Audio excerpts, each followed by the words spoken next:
Hi guys, welcome to my YouTube channel. So my previous YouTube upload, I got a lot of comments asking me to show them around Indeed. So this is Indeed. I already had an account in there, but I had to log out. So I'll just open the website, continue with my email account. You can choose to create all over again, or can just sign in with your Google account.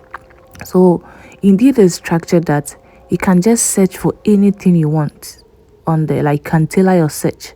So currently I'm looking for like warehouse jobs in Waterloo. Then you always have to make sure you are changing the distance, like to 10 kilometers in and around Waterloo, or you can make it 5 kilometers around Waterloo, or else it's going to throw you. So if you make it 25 kilometers, especially if you don't have a car, it's going to throw you somewhere else. So you have to tailor your search and make the distance closer. So I'm going to show you my resume on Indeed.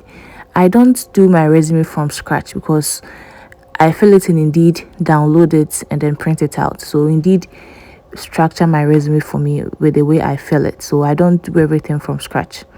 So you can choose to add a summary. That's the first thing you see on top of the resume when you finish drafting it. So I'm just doing something like I'm a training manager with over 3 years working experience, blah blah blah blah blah blah blah.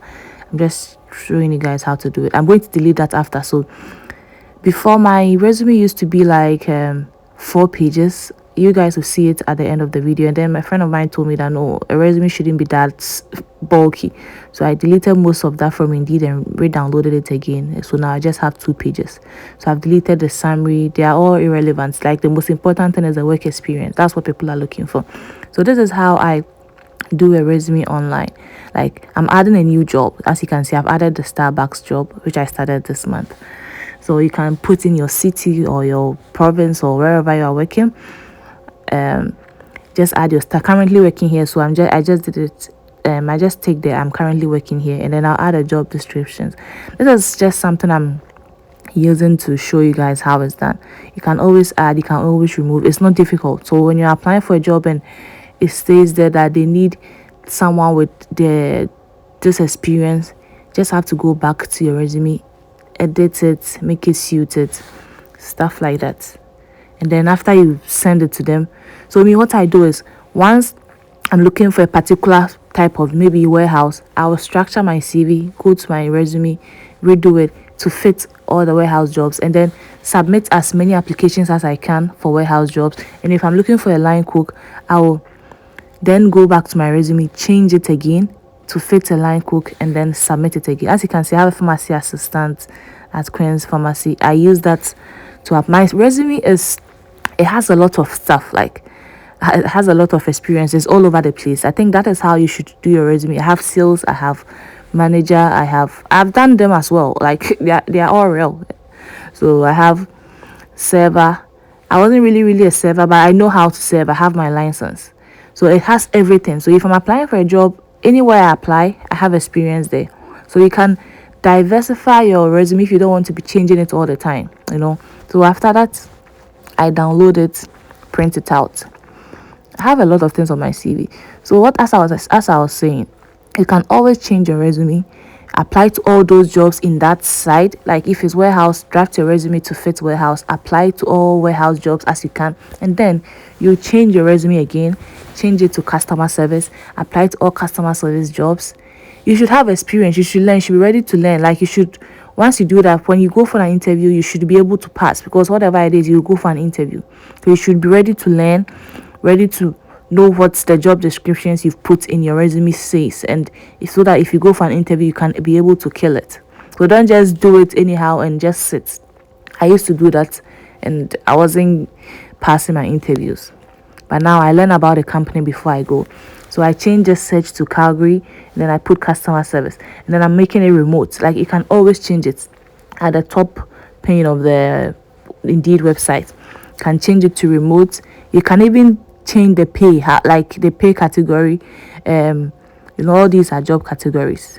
Where do you want to do the customer service? Is it in retail, in organization operations, is it in healthcare, all of that stuff? And then you see the pay. You can do it. This is all per year, like $30,000 per year, $50,000 per year, depends on you. So if you do 70,000 per year, An employer that has posted a job that says they pay that amount per year is what you are going to see. So currently I'm seeing this site is easily apply on Indeed. That means you just send your resume straight to them. There are some companies that once you go to their job descriptions or their job post, they will say that apply on the company site. But if you tailor your site to easily apply on Indeed, that means you don't have to do all those long things, go to the company's website, create an account and all of that. Easily apply means you just tap send, and that's it. Some people add cover letters. I've never added a cover letter to my resume, no matter how much they tell me to add a cover letter.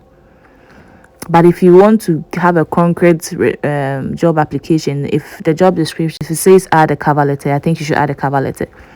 So these are the searches I have done. Like I've tailored the search to all these, like date posted. I want a job that was posted about 7 days ago. That means I want a fresh kind of job.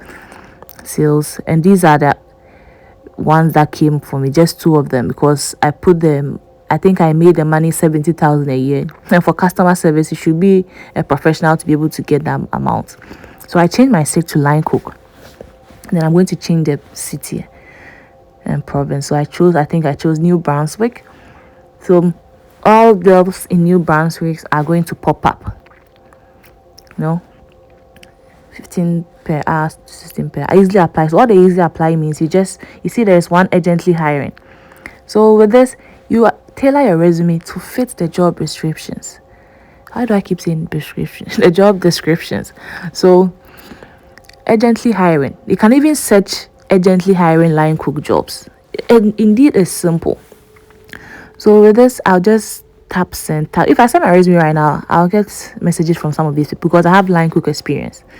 So your resume should be in line with what you're applying for. You can't be applying for a Line Cook position when you have your resume says you have customer service, you have this. How am I going to hire you? Like if I was hiring and the AI that picks, if the company is using an AI, how would a company employ? This is my resume. The 4-page one I was talking about is really, really, really big and bulky. It's not necessary. My skills, I added so many skills. I've removed all of that because I already have my certification on it. So this is it, guys. Let me know what you think. And guys, one thing I heard is if you apply for a job and you don't hear from them in 2 weeks, you should send them a resume again, as in reapply.